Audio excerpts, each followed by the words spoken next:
Ola, moi boas noites. Fin do curso parlamentario en Galicia. Os 75 diputados que forman parte da Cámara Legislativa Galega celebraron esta semana o último pleno ordinario antes das vacacións do verán. Propoñémonos esta noite en Vía V analizar como foi este período no Pazo do Hórreo. Foi productivo dende o punto de vista legislativo ou se ten convertido o Parlamento no escenario no que os grupos políticos dirimen as súas diferencias moitas veces pola vía da bronca? Este é o plantexamento de partida deste Vía V de hoxe dende a redacción central da Voz de Galicia. Benvidos a Vía V.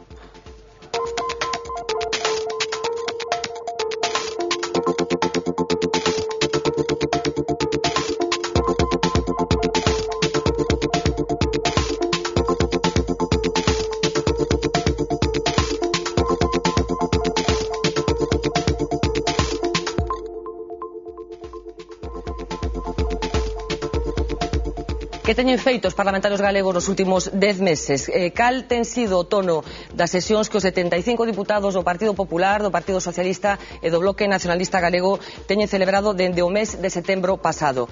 Ten influído a crise, tanto a política como a económica, no ton das sesións parlamentarias que se teñen celebrado nestas últimas semanas? Bueno, son as preguntas que nos plantexamos de inicio no Vía V desta noite, que queremos trasladarlle os tres convidados desta noite, tres parlamentarios con presencia na Cámara Legislativa Galega. Acompáñanos Pedro Puy, diputado do Partido Popular, boas noites. Hola, boas noites.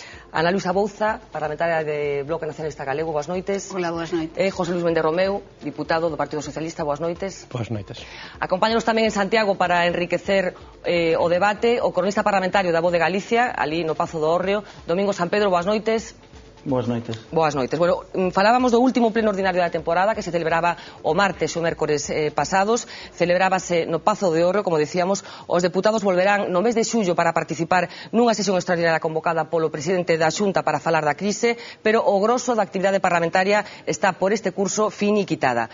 Viviana Villaverde, cronista parlamentaria de V Televisión, nos sirve esta crónica na que fai balance do que foron as últimas semanas no Parlamento de Galicia. Se cierra un periodo de sesiones marcado por la confrontación, el discurso cada vez más radicalizado, insultos, acusaciones, ataques y agravios. La estrategia, el desgaste del contrario. Los partidos hacen uso de la tribuna para caldear el ambiente en los meses previos a los comicios municipales, también para lanzar acusaciones. Metidos en tramas y supuestos casos de corrupción, el Parlamento es el mejor escaparate para buscar un titular de prensa, ofensivo o defensivo. Tensión en el fondo y en la forma. Son ya habituales las llamadas al orden de la presidenta, que en las últimas semanas ha ordenado borrar partes del diario de sesiones. Maltratador, navaja, sexo oscuro femenino son algunos ejemplos del vocabulario dialéctico en los debates. Objetivos para el nuevo curso: rebajar la tensión en las intervenciones, también en los escaños, donde se desarrollan debates paralelos a gritos entre los parlamentarios. Iniciativas autonómicas, las necesarias para atacar al contrario, los pactos imposibles, los acuerdos, los justos para no ganarse las críticas de la opinión pública, como la bajada de sueldos de los parlamentarios y los recortes en los viajes oficiales, medidas de austeridad impuestas por la dura situación económica y por el Congreso. La gestión de la crisis es la asignatura pendiente, también el plan de ordenación del litoral, dos materias duras que exigen trabajo extra durante el verano. Estos sillones volverán a ocuparse a pesar del parón veraniego en el mes de julio con motivo del pleno extraordinario convocado por el presidente de la Xunta para presentar las iniciativas económicas del gobierno autonómico para paliar la crisis. Un paréntesis en las vacaciones para ocuparse de lo importante, los 230.000 parados que hay en Galicia. Bueno, Pedro, non sei se coincides co análise que facemos neste plantexamento inicial. Eu creo que no Parlamento fanse moitas máis cousas das que aquí se teñen destacado, entre outros motivos, porque, primeiro, a oposición cumpre a súa función de vixiar o goberno e de cuestionalo, e boa parte destes líos veñen máis dos tons de como se fai a oposición que do contido que é o lóxico nun sistema democrático. Pero tamén é certo que o Parlamento pois está a aprobar moitas iniciativas de impulso ao goberno, e mesmo no período de tempo que levamos desde as eleccións ten aprobado numerosas leis tamén, máis dunha dúcia delas. Por lo tanto, eu creo que isto queda un pouco na anécdota, que pode traslucir algo da cal é o clima político xeral, pero que no Parlamento afortunadamente fanse máis cousas. Sí, bueno, lembraremos efectivamente despois algunha desas iniciativas que se teñen aprobado nestes últimos meses, pero sobra crispación no Parlamento, José Luis. Creo que o problema fundamental do Parlamento de Galicia é a negativa do Goberno da Xunta de Galicia, do presidente Núñez Feijóo, a someter na Cámara, someter a debate os temas principais que preocupan os cidadáns. O presidente ven adiando sistemáticamente comparecer para falarmos da crise económica.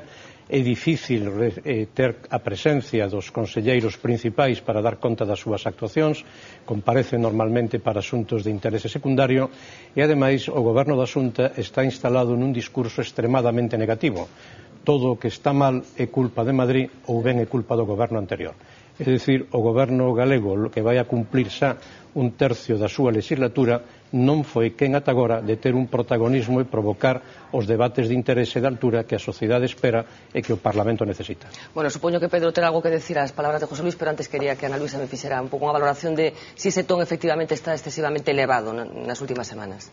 Bueno, eu creo que hai un ton vivo de debate no Parlamento, como non pode ser de outra maneira, porque o Parlamento reflexa unha realidade de dificultades e de crispación social tamén, non? E esas diferencias sobre as formas como se debe abordar a crise económica se trasladan ao Parlamento e provocan que se xa debates moi vivos, porque son sobre cuestións nas que os grupos creemos que hai que poñer moita carne no asador, non? Eu creo que efectivamente hai algunhas iniciativas que se aproban por unanimidade, pero por desgracia a maior parte das iniciativas que se aproban son cos exclusivos votos do Partido Popular, non? Eu creo que hai pouco traballo de consenso por parte de quen ten a principal obriga de facelo, que é a maioría parlamentaria, e que o debate vivo en todo caso tennos que alegrar, porque eso quere decir que nos tomamos moi en serio o noso traballo parlamentario.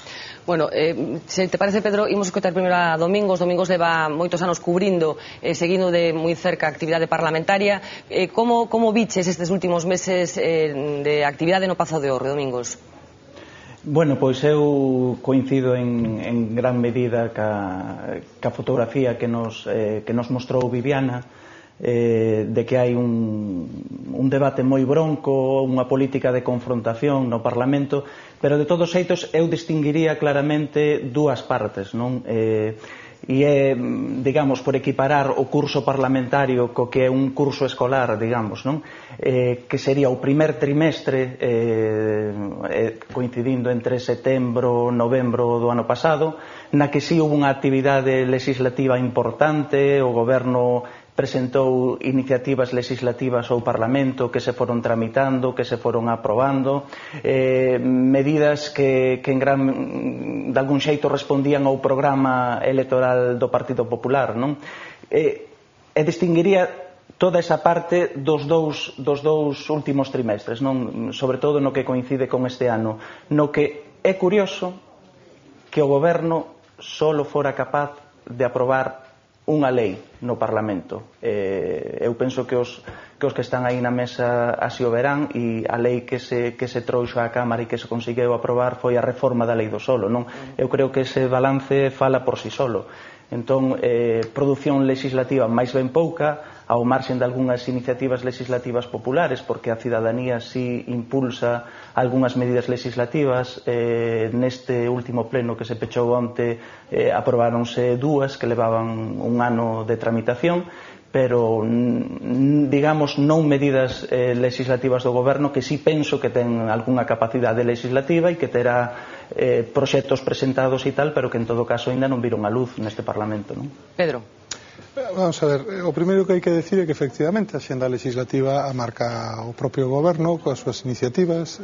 No primeiro ano de goberno este goberno aprobou máis leis que o bipartito, e ademais ten a súa lógica que a primeira parte da legislatura sexa precisamente para elaborar os proxectos de lei que despois se tramitan ao longo da legislatura, pero que si é conveniente que se saiba é que no Parlamento o protagonismo é dos grupos.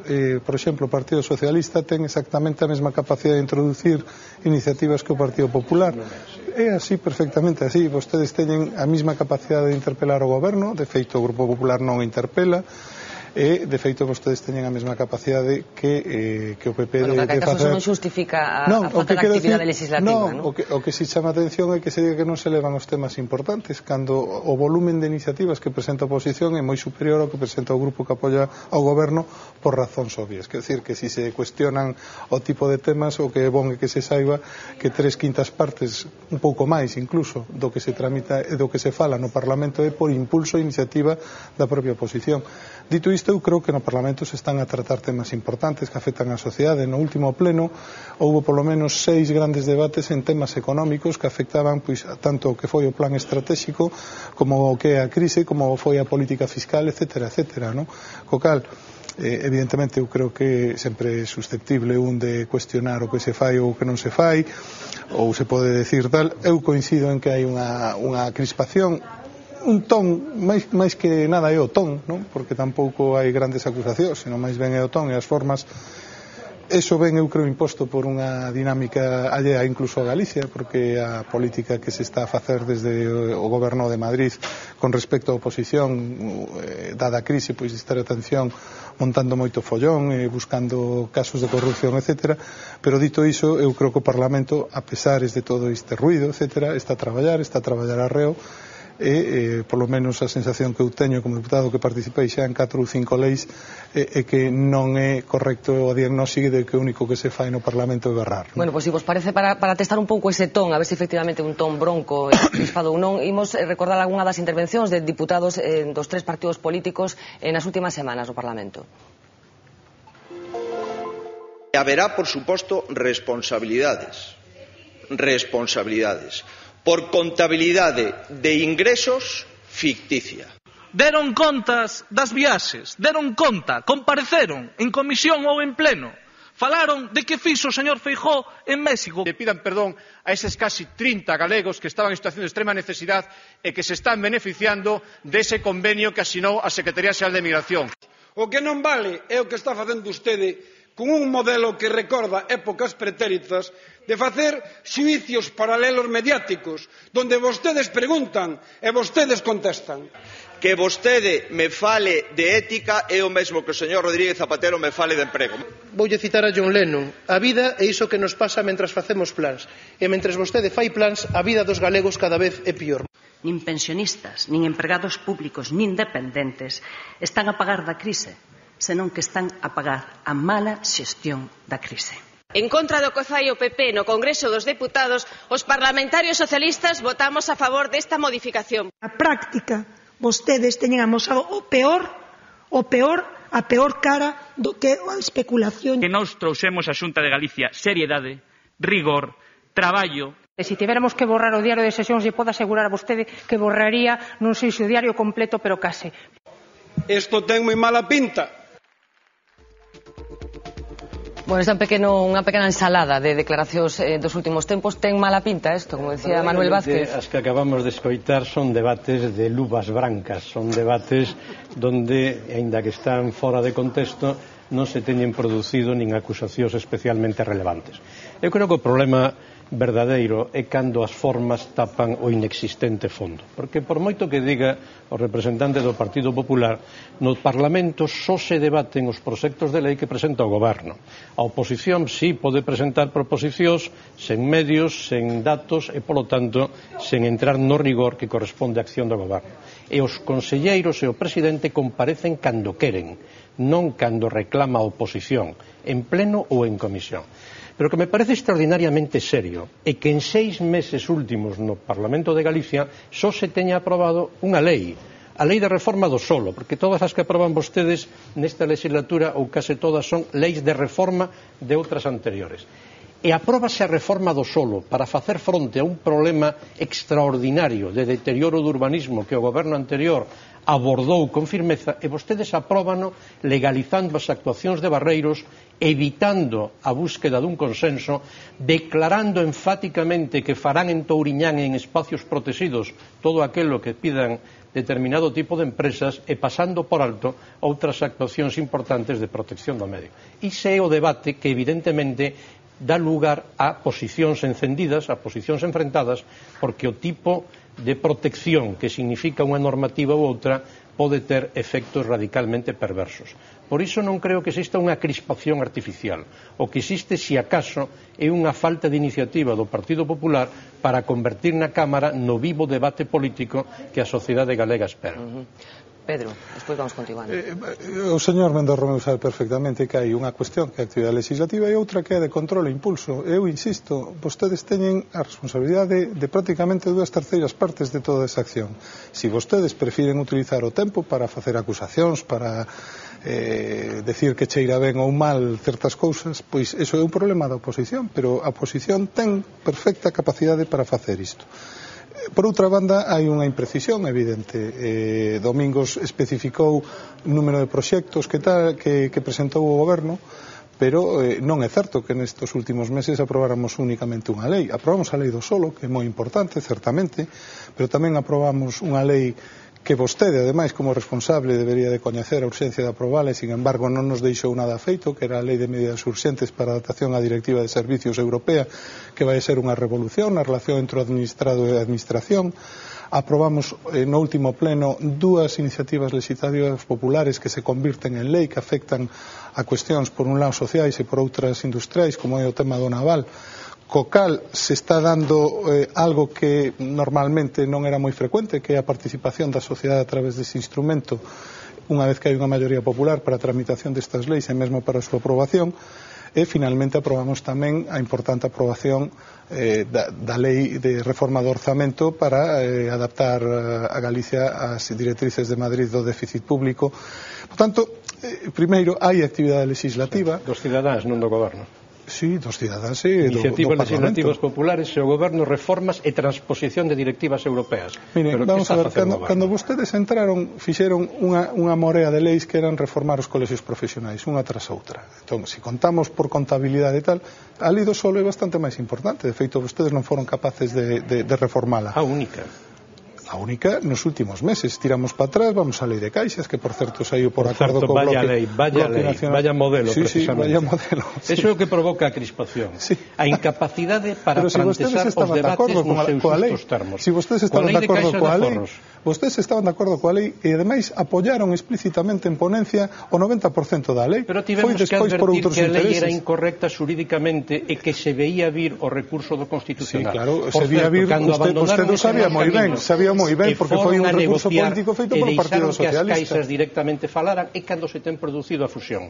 Así que a lei ao final era innecesaria. Señor Méndez Romeu, vostede sabe o mellor que ninguén. Si quere falamos das leis, pero aprobouse a lei de caixas, por lo tanto, decir que non houbo actividade legislativa por iniciativa se utiliza no proceso actual, vaya lei, a lei de pesca, non, perdone, mire, cando veña a fusión das caixas o Parlamento vai a ser en cumprimento da nova lei, porque coa lei que había o Parlamento non se podía pronunciar. Eso foi aprobado nesta lei. Por exemplo, o Parlamento vai se pronunciar sobre a fusión. Pedro, vamos a escotar a Luisa. Bueno, eu quería lembrar que a lei de caixas existe porque hai unha proposición de lei do BNG para elaborar unha lei de caixas, non? Efectivamente, desde unha posición de país nos chegamos a acordos para que a lei finalmente tivera desde unha posición minoritaria como a que temos no Parlamento o maior contido posible parecido á da nosa proposición de lei, non? Eu creo que sobre a crispación, non? E volvendo ao tema no que estábamos, eu sí que creo que efectivamente as comparecencias do goberno, quizás o debate parlamentario sobre a crise económica e sobre os problemas que realmente afectan a Galicia, efectivamente eu creo que son por iniciativa da oposición. E efectivamente o goberno comparece, non? Pero eu creo que no fundamental non comparece para dar contas de accións de loita contra a crise económica, comparece para presentar plans fundamentalmente e para presentar plans que non teñen ningún efecto sobre a realidade, non? Cando se dice que a mellora do emprego vai depender exclusivamente non do que faga o goberno galego, sino de como vai o Xacobeo, é un claro exemplo, non? Da presentación de PowerPoints, de plans que nos traen continuamente ao Parlamento nas súas comparecencias. Eu creo que hai moitas comparecencias para falar da crise solicitadas e non atendidas. Creo que o presidente perde tamén moitas veces a oportunidade de utilizar as respostas para dar datos concretos e para comprometerse na loita contra a crise económica, e ese tamén é un dos temas que pode producir, e de feito produce, crispación nos debates. Bueno, faltan solamente 3 minutos antes do corte de publicidade. Se vos parece, imos introducindo máis argumentos no debate. Falábamos antes de que efectivamente non solamente houbo crispación. Tratamos de reunir neste vídeo un pouco as iniciativas que se foron tomando nos últimos meses na Cámara Legislativa Galega. El parlamentario 2009-2010 será recordado por la polémica suscitada con la discusión de normativas clave en la economía y política gallegas. En diciembre, la mayoría del Grupo Popular bastó para sacar adelante la nueva ley eólica, con la que se anuló el anterior concurso convocado por el bipartito. En el mismo mes, BNG y PP llegaron a un acuerdo histórico para aprobar la ley de caixas con el rechazo del PSDG. Los dos partidos de la oposición se unieron, sin embargo, para criticar el borrador del decreto del plurilingüismo no ensino y la reforma da Lei do Solo, aprobada en el mes de marzo. Con el final del curso, la Cámara acordó por unanimidad regular los viajes institucionales al extranjero y los diputados llegan a fin de mes con un sueldo algo más bajo. En el hemiciclo gallego, 3 fueron los nuevos protagonistas. Manuel Ruiz Rivas, como portavoz parlamentario del PPDG, Joaquín Fernández Leiceaga, como el de los socialistas, y Carlos Aymerich en el bloque. Este curso fue también una etapa de cambios para los 3 protagonistas del anterior gobierno. Alberto Núñez Feijóo presidió su primer debate sobre el estado de la autonomía como presidente. Anxo Quintana se convirtió en el vicesecretario de la Mesa del Parlamento, con un sueldo de 8.500 euros, superior al del propio Feijóo. Y el anterior mandatario, Emilio Pérez Touriño, terminó por renunciar a su escaño y volver a la enseñanza. Bueno, esta é un pouco a foto que queríamos facer destes últimos meses de actividade parlamentaria. Temos un pouco olvidado a Domingos. Domingos, coincides un pouco con esta dinámica que estamos plantexando?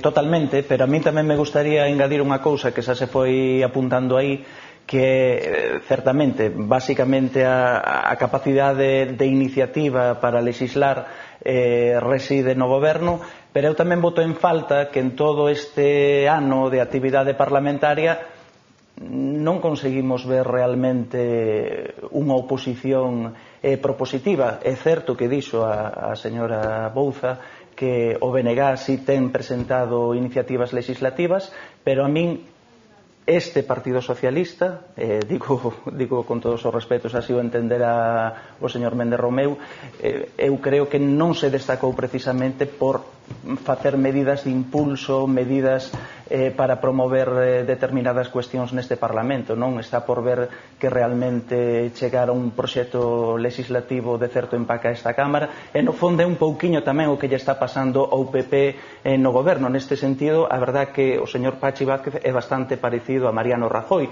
que sí, que se fai oposición, que se confronta co goberno, pero falta capacidade de iniciativa, non? Bueno, ao final Domingos nos fixo unha comparación Pachi Vázquez parecido a Mariano Rajoy. Por alusións, José Luis, antes de publicidade, un apunte. Eu creo que o señor San Pedros omite algúns datos importantes. Sin ir máis lonxe, no último pleno, esta mesma semana, o Partido Socialista presentou unha proposición de impulso ao goberno para adoptar un conxunto de medidas para facer fronte á crise. Medidas como son o impulso da licitación pública, medidas como son o incremento da fiscalidade para determinados contribuintes, medidas como son a revisión das funcións ou a verdadeira austeridade da administración, que todavía non temos visto e que consiste en reducir a administración e non só en xestos simbólicos. Creo que o señor San Pedro omite algunhas destas informacións e, dende logo, esa comparación non me parece que teña unha excesiva certeza. O señor Vázquez ten que facer fronte nunhas condicións moi adversas a un goberno que ten maioría absoluta. O señor Rajoy, pelaías enquisas, aparentemente non o queren ni siquiera os que están en contra do goberno de España. Bueno, o que me gustaría... Domingos, moi rápido, despois volvemos de publicidade. O que me gustaría matizar, Fernanda, moi brevemente, é que a oposición do Partido Socialista que fai Pachi Vázquez é parecida a que exerce Mariano Rajoy en Madrid, simplemente por eso, porque é máis coñecida pola súa capacidade de crítica ao goberno que pola súa capacidade propositiva. Eu penso que entendémolo así todos. Bueno, que decía, imos a publicidade uns minutos e regresamos aquí en directo en Vía V. Saben que teñen abertas as vías de comunicación con todos nós para facerlle preguntas ou plantexar cuestións aos parlamentarios que nos acompañan hoxe aquí neste programa particular especial. O dito, uns minutos de publicidade e regresamos en directo.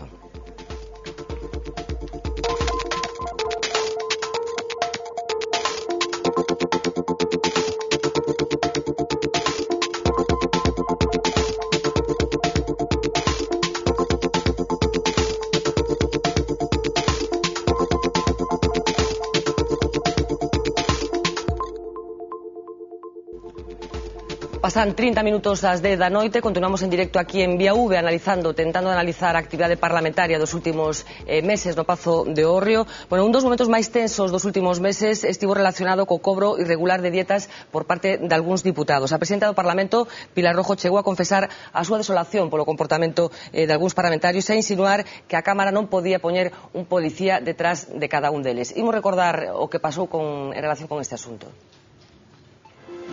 500.000 euros es la cantidad que la Cámara Gallega desembolsa cada año para compensar los gastos de kilometrajes y peajes que realizan los diputados, una cifra que según el PSOE es demasiado elevada y se justifica por el cobro irregular de dietas por parte de los parlamentarios. La polémica saltó el día 5 de febrero cuando los socialistas acusaron al popular Rodríguez Miranda de cobrar 26.000 euros en dietas durante la pasada legislatura, cuando tenía por costumbre viajar de Santiago a Ourense en el coche oficial de su colega José Manuel Baltar. El parlamentario del Partido Popular aseguró que se trataba de una cuestión puntual y anecdótica, pero accedió a devolver a las arcas del Parlamento la cuantía que había cobrado de forma indebida. Ejemplo que no siguió la exdiputada Laura Seara, quien se negó a devolver los 31.000 euros que presuntamente se embolsó de manera irregular. Después de tanta polémica, Pilar Rojo presentó una propuesta para acabar con el cobro automático de las dietas y que obliga a los trabajadores a justificar por escrito sus desplazamientos, una medida de control que no ayuda a la buena imagen que la clase política pretende dar a la ciudadanía. Non credes que isto supuso un coste en imaxe elevado para os políticos galegos? Sí, pero creo que foi un asunto maltratado dende o principio.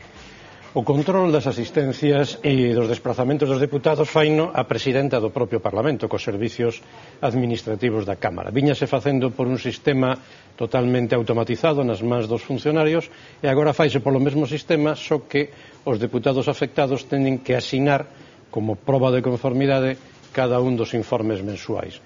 Creo que aí tense producido un abandono das funcións de control que ten dado lugar a unha certa picaresca que agardamos que non se repita. Claro, pero estamos falando de parlamentarios, non? Un pouco lamentable que esa picaresca se produza entre xente que se supón que ten que dar exemplo de funcionamento, non sei como vedes. Sí, bueno, creo que en este momento hai que deixar sin sombra de dúbida que eso non vai volver pasar. Eu creo que os mecanismos de control en este momento asinamos as nosas asistencias, é dicir que xa ninguén pode decir se non é certo o que asina que foi porque se lle pasou, non? Eu creo que é un tema que está resolto, que efectivamente é unha pena que non se tivera feito antes un procedimento deste estilo que garantiza que están controladas e que as dietas que se perciben son as que efectivamente se realizan, non? Eu creo que o tema está resolto e que a ciudadanía pode estar tranquila porque isto xa non vai volver a pasar. Non consideras, Pedro, que este tipo de noticias calan especialmente na opinión pública, tendo en conta o momento no que vivimos, tendo en conta que se esperaba un comportamento distinto por parte dos políticos? Sí, é perfectamente razoable. Eu entendo que máis ben o que sucedeu foi que efectivamente había un certo automatismo e tamén unha certa inercia por parte de algunha persona en un momento determinado a non cuestionarse os ingresos que de forma automática se lle incluían na nómina, moitas veces incluso por descoñecemento da propia regla do Departamento. Isto alo menos serviu, como se ten dito, para que todos os diputados teñamos claro a que dietas temos dereito, porque conceptos e mesmo a que teñamos que xa personalizadamente xustificalas, polo menos dando a nosa palabra por escrito e con sinatura. Así que todos confiemos que isto non se volva a producir. Domingos, tes un pouco esa mesma percepción? Foi o peor momento para esta picaresca, en palabras do señor Méndez Romeu? Sobre todo polo momento no que se produce, non? O señor Méndez Romeu falaba de que foi un asunto mal abordado dende o principio, pero tamén é verdade que é un asunto que sacou á luz pública o Grupo Socialista, non? A través dunha denuncia.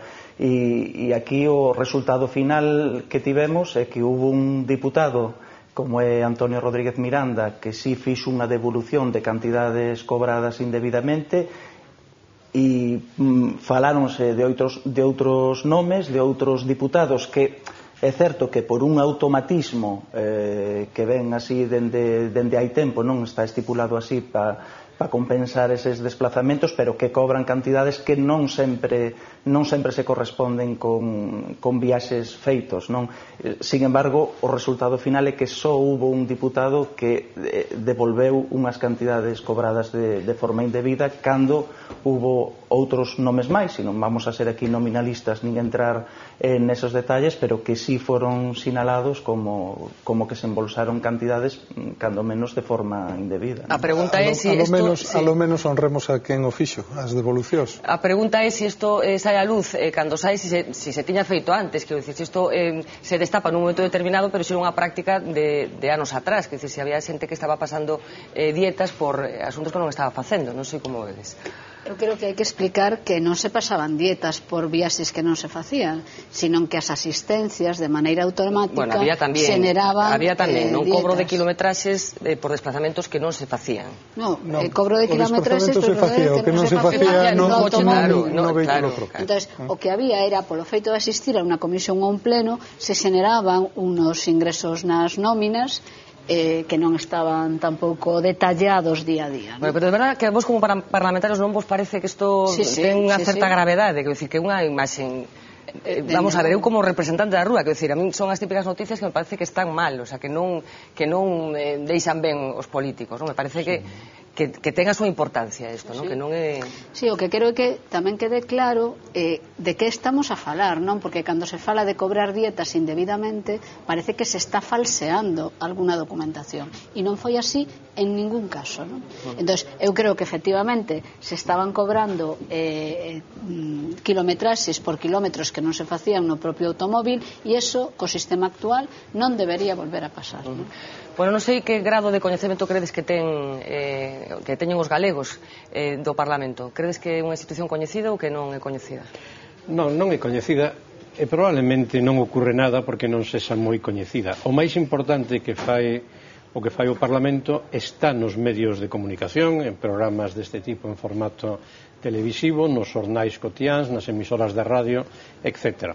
O Parlamento é un lugar que funciona de acordo cunhas normas que facilitan que sexa o escenario de debate político en todas as democracias, pero probablemente para quen o queira seguir polo miúdo, pois pode resultar excesivamente abstruso ou excesivamente complexo. En todo caso, o propio Parlamento é unha institución moi transparente, todos os seus debates están en internet, en tempo real, toda a documentación é de acceso doado, e, polo tanto, cumple o seu papel de achegar a política aos cidadáns. Bueno, vamos a facer unha proba, nos sacamos as cámaras de VIAV á rúa para testar exactamente cal era ese grado de coñecemento. Por suposto non ten valor demoscópico este exemplo, pero sí que pode dar unha idea de cal é ese grado de coñecemento que teñen os galegos do que é o Parlamento e do que ali sucede. Ni idea, no sé. Pues no. No. No. Pues tres. Pues estará el Socialistas de Galicia, el Partido Popular, Bloque y no sé más. Tampoco. Sí, supongo que 3 o 4. PSOE, Bloque, PP, Izquierda Unida. No sé si alguno más por ahí. No. Santiago. ¿Y en qué sitio en concreto? Pues no Pazo de Raxoi, no na Plaza do Obradoiro. El Pazo de Raxoi, puede ser. Sí, está en ahí el Palacio. Ay, tengo la imagen en este momento y el acceso, pero ahora no me acuerdo del nombre. No. Pues no lo sé, pues estará desde que existe la democracia, supongo, no sé. Pues a ver, Estatuto de Autonomía. Pues, hombre, como edificio hace muchos años, pero no, como organismo oficial, pues. De los 70, los 80, por ahí. Parlamento, pues supongo que desde el inicio de la democracia, me imagino, non lo sé. No. Bueno, non hai moito coñecemento do que sucede no Parlamento, non?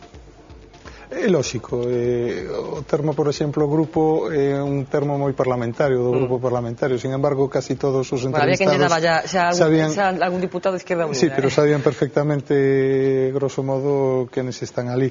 Eu que sí quería salientar é que este ano, por exemplo, fíxose por primeira vez unha xornada de portas abertas, como unha iniciativa precisamente para chegar o Parlamento á cidadanía, e que con independencia de que se saiba si con tanta exactitude onde está, se o edificio é dunha época ou de outra, ou se leva ali moitos ou poucos anos, o que é importante, eu creo que a xente sabe que efectivamente ali é onde os partidos políticos discuten as normas, controlan o goberno, etcétera, etcétera. Domingo, sorprendeuche o resultado desta enquisa un pouco a bola pluma que facíamos na rúa? Pois sí, é bastante chamativo, cando menos, bueno, todos parecen ter claro se isto vale como dato demoscópico que sí está en Santiago, entón, bueno, eso é un avance xa. Pero, bueno, eu creo que hai que telo aí como dato, pero tampouco é algo que me parece especialmente grave. Eu sí creo que este Parlamento, ou que a actividade parlamentaria é moito máis coñecida, por exemplo, que no ano 81, cando votaba a andar, e a verdade é que unha Cámara autonómica necesita un recorrido de tempo, de anos, para que sea percibida pola sociedade. Hai outra cousa tamén que non axuda precisamente nestes últimos momentos, nestes últimos anos, para que sea socialmente referenciada, non? Faltan tamén perfiles políticos sólidos, que traspasen os muros do Parlamento, non, que sean recoñecidos socialmente. Hubo estas épocas, bueno, había unha figura omnipresente como era a de Fraga, tamén a do señor Beiras, bueno, eran persoas moito máis recoñecibles socialmente que os políticos que hai agora, non? Por aportar simplemente unha idea. Dasme o pé estupendamente para falar un pouco do pasado, dende ese ano 81, cousas que foron sucedendo na Cámara Legislativa Galega e algún dos protagonistas dos que falaba precisamente Domingos. Galicia ya ha recorrido un largo camino democrático desde aquel primer parlamento celebrado en 1981. Una de las fotos que entró directamente para la galería tiene como protagonista el propio Paso do Oreo, ya que los escaños del BNG, víctimas de un parlamento recién rehabilitado, tuvieran que trasladarse por culpa de las goteras. Y sin cambiar de partido político, no nos podemos olvidar de cuando Beiras en el 93 decide quitarse los zapatos y golpear repetidamente su escaño para resaltar su desacuerdo con las medidas del PP.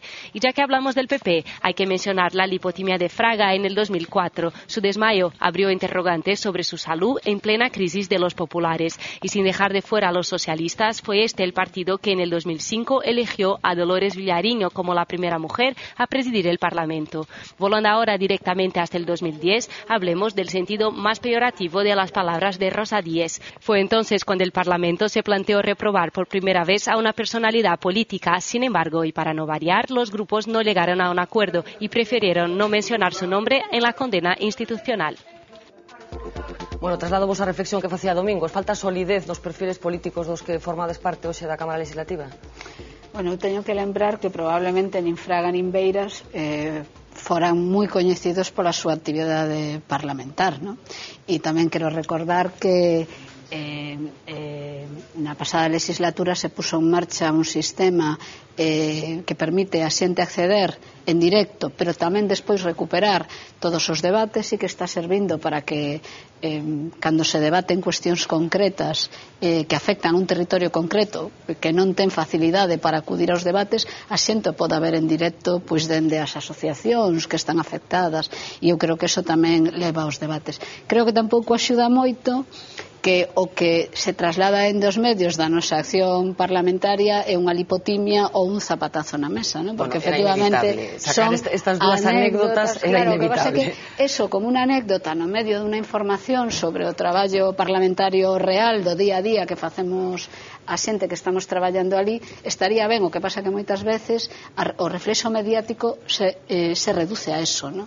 E eso tampouco colabora, ¿no? Eu creo que efectivamente quizás non estamos vivindo en xeral, non só no Parlamento, un momento de grandes liderazgos, non? Pero o mellor é o peor momento, tendo en conta... Bueno, eu tampouco creo nos grandes líderes, non? Creo que efectivamente non é un momento de grandes liderazgos, pero eu creo que tamén é un momento de moita actividade política, non? E que a xente ten tamén capacidade para pensar por si mesma e quizás a falta de un líder moi carismático obrigue a xente a tomar decisións valorando programas e valorando outras cuestións que van máis alá do carisma e teñen máis que ver coa actividade do día a día dos parlamentos e dos gobernos. José Luis, ti pensas que falta altura política nos líderes actuais?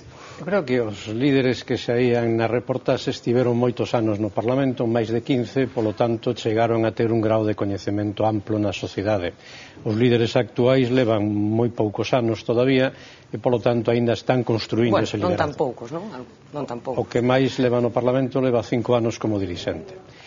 Creo que o que si se está producindo é un debate ou unha atención importante na sociedade hacia os problemas actuais do momento político, que ese debate é o que estamos tentando trasladar á Cámara con maior ou menor fortuna, e que en todo caso os liderazgos construense fundamentalmente ao longo dos procesos electorais e ao longo dun tempo dilatado onde os cidadáns aprecian a coherencia ou a incoherencia entre as propostas e os actos de goberno cando se accede ao goberno das institucións. Pedro, quería saber a tua opinión tamén sobre isto. Sí, este é un problema moito máis complexo que o que revelan estas enquisas, porque no fondo detrás disto que hai a crise do parlamentarismo, o protagonismo do Executivo sobre o Parlamento, eso leva pois precisamente a que as percepcións sexan de que o importante é quen goberna sin esquece ou tende a deixar un pouco de lado o que a Cámara Parlamentaria. Dito isto, tamén é verdade que os tempos teñen cambiado, e nisto para ben, é dicir, na época en que se pon en marcha a autonomía, na época da transición, hai un clima, por suposto, moito máis de xente moito máis pendente polas cuestións políticas, polo tanto, polos liderazgos, pola búsqueda desos liderazgos. En cambio, agora, pois estamos nunha etapa, por eso decía, afortunadamente, de absoluta normalidade, onde o mesmo traballo parlamentario, en vez de centrarse nos grandes debates, porque, por exemplo, neste período de sesións tamén tivemos un dos dous grandes debates, que foi o debate do Estado de Autonomía. Bueno, en vez de centrarse neses grandes debates, pois a propia vida parlamentaria se convirte nun tanto rutinaria de presentación de impulso, de discusión, de debate, votación, e iso evidentemente pois chama moito menos atención. O problema é complexo, pero eu creo que en xeral o que é importante é que os efectos do Parlamento sí que se notan, porque hai unha traslación mediática fundamental que é o propio diario oficial e as iniciativas que despois, unha vez que se aproban ali, o goberno executa. Eso, evidentemente, todo o mundo é consciente de que ocorre e ten a súa orixe, na maioría dos casos, nas iniciativas e nas leis, no caso das leis en todas, que aproba o Parlamento de Galicia. Domingos, ti que levas anos pegado aos escaños do Parlamento galego, este Parlamento ten menos nivel, enténdaseme ben, que anteriores parlamentos? Bueno, eu non me atrevería a xulgalo así. É un parlamento dende logo diferente ou que estivemos acostumados a ver antes, non? Eu creo que hai, digamos que estamos nunha etapa de transición política, non, a nivel de liderazgos. De feito, temos un dirixente político dun grupo importante coa súa representación de 12 escanos nesta Cámara que nin siquiera está ali representado, non? Como é o caso de Guillerme Vázquez, o portavoz nacional do BNG. El nestes momentos non é diputado. O PSOE tamén ven de confirmar a Pachi Vázquez como futuro, bueno, PSOE, no, digamos, o vicesecretario xeral, non, do Partido Socialista, ven de confirmalo como candidato para o ano 2013, pero sí que estamos, digamos, nunha certa transición que tampouco axuda, non é un momento, isto necesita un recorrido para que dende logo os líderes podan asentarse, podan proxectarse socialmente, non? Bueno, pois nos en ViaV sacamos as cámaras para escoitar a testemunha de un histórico da política galega. Foi o primeiro presidente da Xunta de Galicia, Gerardo Fernández Albor. Esta é a visión que ten Albor do que era a política entón e do que é a política neste momento. Médico, piloto de aviación y primer presidente de la Xunta de Galicia. A sus 93 años, Gerardo Fernández Albor conserva la lucidez y el criterio para valorar el panorama político en Galicia. Hay respeto institucional, hay respeto a los partidos y de los partidos al gobierno. A mí me parece que en general estamos dando un ejemplo para España. En particular, no tanto. Al preguntarle sobre las acusaciones vertidas por los partidos en el Parlamento, debieran no ocultarlas, pero no darles tanta publicidad, porque la gente llega a creer que el señor que se mete en política es un sinvergüenza. Y el descrédito político es malo para todos, porque si no hubiese políticos y si no hubiese partidos políticos no habría democracia. ¿En qué ha cambiado el panorama político desde los años 80? Hoy, claro, la oposición es fuerte y por eso las tensiones son mayores, porque UCD con nosotros me permitieron gobernar con 26 diputados en una Cámara de 70. Eso hoy sería impensable. ¿En qué han cambiado los políticos? Estábamos ilusionados en hacer algo y ahora ya ese algo está hecho. Entonces ahora lo que se trata es de la conquista del poder. Y les lanza un mensaje. Yo deseo que se entiendan los dos grandes partidos, tanto en Galicia como en España. Es fundamental. Si desaparece el otro partido, desaparece la democracia. Porque la democracia es alternativa de poder. Y si no hay alternativa de poder posible, no hay democracia posible. Le preocupa la crisis, aunque confía en que Galicia saldrá antes del apuro económico que otras autonomías. Sobre la austeridad de los políticos, sin lujos excesivos ni miserias que no vienen al caso, porque también no conviene que sean maltratados un señor que quiere dedicarse a la política. Seguirá trabajando por la que dice que es su misión, defender la democracia en Galicia, España y Europa. Bueno, pues estas serán as verbas de Gerardo Fernández Albor. José Luis, coincides con as reflexións do expresidente da Xunta? Sí, eu creo que ademais Gerardo Fernández Albor foi presidente nunhas condicións absolutamente difíciles, nun momento no que o abano de competencias en Galicia era moi cativo e donde, como el mesmo ven de decir, se gobernaba en minoría, o que hoxe non parece doado.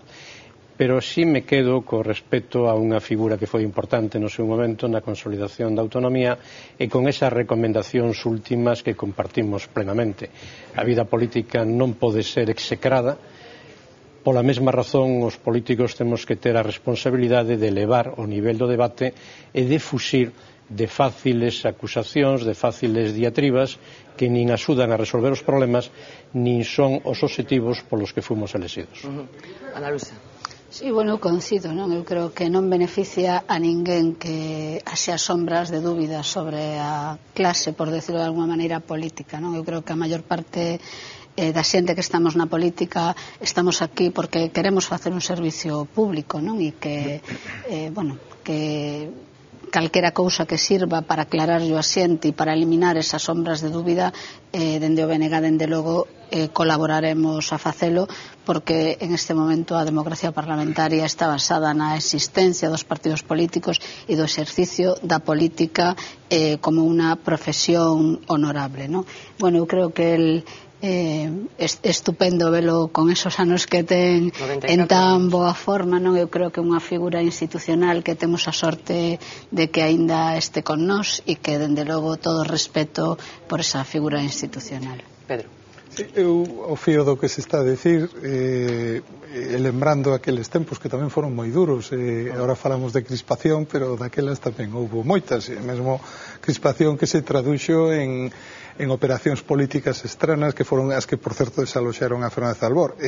O feito de que, pasado tanto tempo, todos estemos de acordo en que, con independencia do partido, etcétera, haxe personas que teñen o respeto moral, si se quere, de ser os que puxeron en marcha as institucións nas que agora ten lugar o debate político en Galicia, pois eu creo que é un síntoma de que con personas como esta, co paso do tempo, con actitudes positivas como as que el reclama, pois ao final a política autonómica, as institucións autonómicas, en xeral o que é a participación na vida pública, pois ten que acabar por prestixiarse.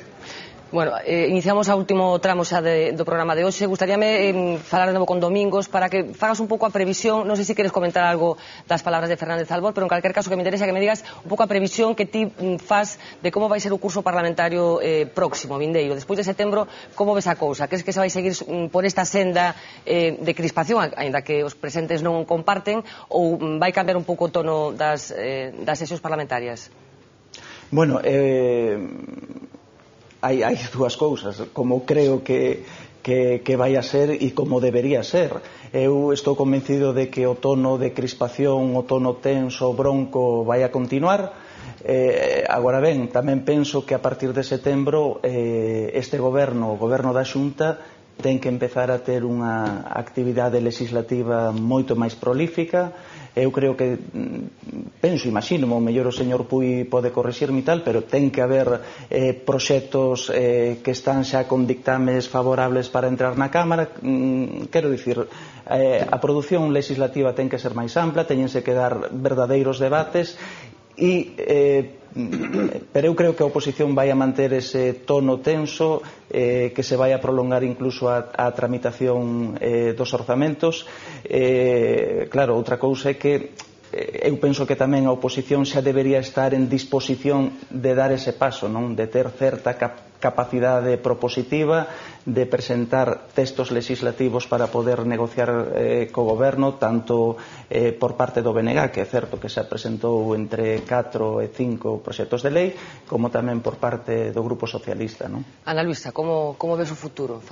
Faime de pitonisa un pouco. Como vai ser o... Bueno, eu creo que hai que distinguir entre o labor de impulso e o labor de control, non? Eu creo que dende o BNG, no que se refira ao labor de impulso, tanto en proposicións non de lei como en proposicións de lei, nos manifestamos e temos demostrado a nosa intención de manter posicións de país e chegar a acordos para que as nosas iniciativas acaben o consenso suficiente para...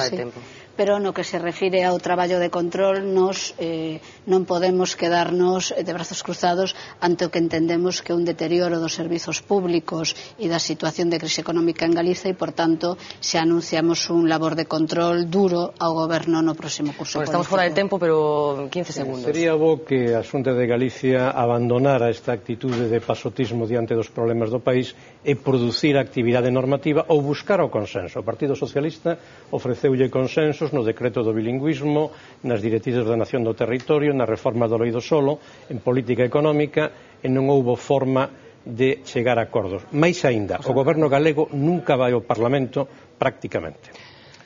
15 segundos. Non houve forma porque cada vez que chegábamos un consenso, o día seguinte de chegar ao consenso, liscaban correndo, como pasou coa lei de caixas, como pasou coas directrices do territorio, coa lei do solo. Pero, dito isto, eu creo que o nivel desta crispación obedece unha estrategia de oposición e deles depende que siga este nivel de crispación. Cando se di palabras claves, narcotráfico, todas estas cousas, eso non é culpa do goberno, é de quen as pronuncia. Se se quere que haxe un bo clima, o que teñen que facer é intentar facer oposición sin recurrir a esa crispación que no fondo o único que tenta é agrupar as filas nun momento en que están nunha mala situación. Pedro, chegamos hasta aquí. Moitísimas gracias por acompañarnos esta noite neste programa especial no que tentamos achegarnos un pouco máis ese Parlamento tan descoñecido para moitos galegos. Nos voltamos o luns vindeiro a partir das 10 da noite, como sempre, en directo. Mentres tanto, xa saben, sexan felices.